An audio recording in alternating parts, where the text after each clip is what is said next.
Hello guys, today I'll show you how to clone your door remote control. This one has factory code on it.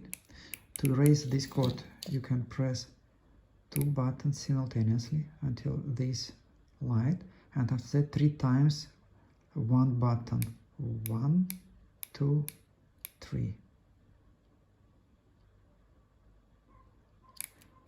So you can see the code is now erased. It's blank. Taking another original remote control and simultaneously pressing both buttons. This button is stored. Second button.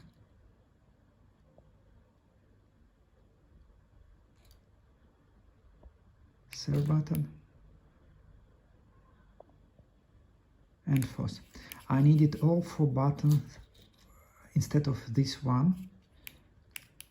Just same code for all of them. So you can code different codes on different buttons, but for me I needed same code for all buttons. So now all the buttons have the same code. It was 315 megahertz. Thank you.